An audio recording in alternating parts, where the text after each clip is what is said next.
Je vous parle aujourd'hui des ménisques. J'ai lu un article tout récemment et ça m'a donné l'idée de vous présenter ce contenu et particulièrement les déchirures méniscales. Comment doit se dérouler la période de réadaptation après une intervention pour réparer un ménisque qui est déchiré? Faut-il bouger rapidement? Faut-il surtout protéger le genou pendant plusieurs semaines? Et la réponse n'est pas la même pour tout le monde. Et quand un ménisque est réparé chirurgicalement, l'objectif n'est pas seulement de récupérer le plus vite possible, mais c'est aussi protéger, par exemple, la cicatrisation. Et on ne veut pas trop protéger parce qu'on ne veut pas encourager la raideur. Si on ne bouge pas du tout pendant des semaines, on va perdre de la masse musculaire inutilement. La récupération sera plus lente. Et à l'inverse, on ne veut pas trop charger le genou. On ne veut pas trop mettre de poids. On ne veut pas trop stresser trop rapidement parce qu'il y a un risque pour la réparation du ménisque qui aura été faite. Alors tout ça, c'est un enjeu qui est important, on doit en parler et cette étude, qui est une revue systématique qui a été publiée tout récemment, pendant laquelle les chercheurs ont analysé des protocoles de réadaptation après des réparations isolées du ménisque, donc des interventions chirurgicales. Ils ont inclus 13 études qui ont été publiées elles aussi récemment.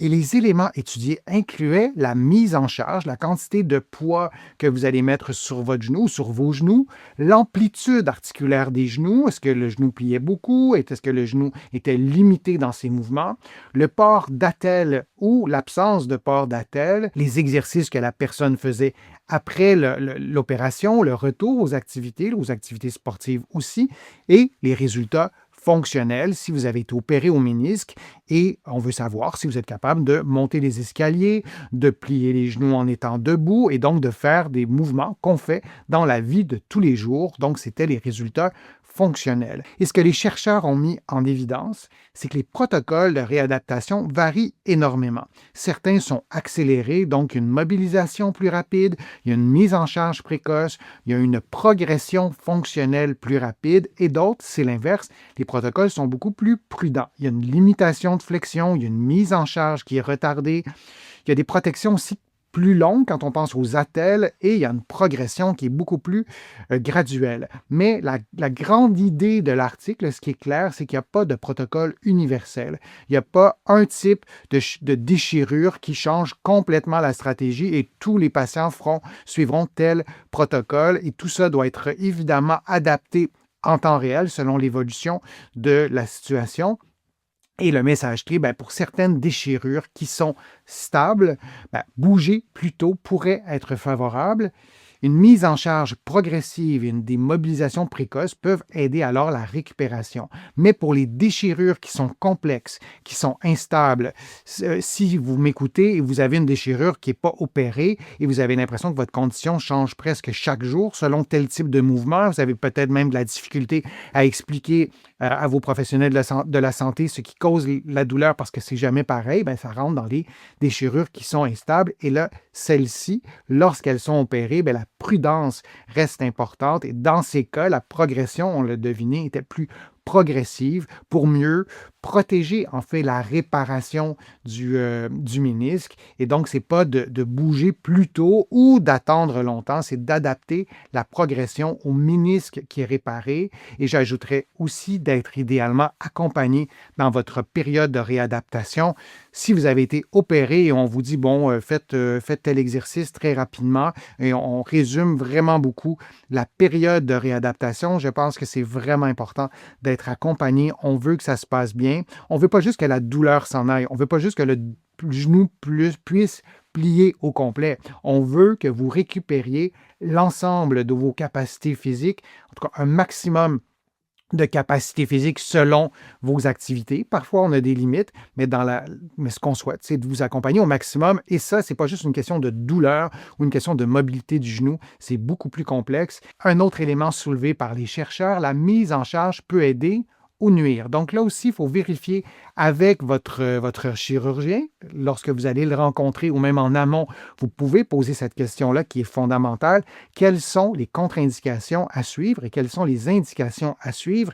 Et parmi celles-là, la plus importante ou une des plus importantes, c'est la mise en charge. Mettre du poids sur la jambe n'est pas automatiquement dangereux non plus. On a vraiment presque le réflexe de se dire, je vais mettre le moins de poids possible, mais dans certains cas, la mise en charge progressive sur le genou, sur les structures du genou, peut stimuler la récupération, peut vous aider aussi à préserver la fonction, à limiter la perte ou la fonte musculaire, aider le retour à la marche. Donc, le mouvement, c'est souvent très thérapeutique, même si après une intervention chirurgicale ou en présence de douleur, on a tendance à dire non, non, je ne ferai plus rien.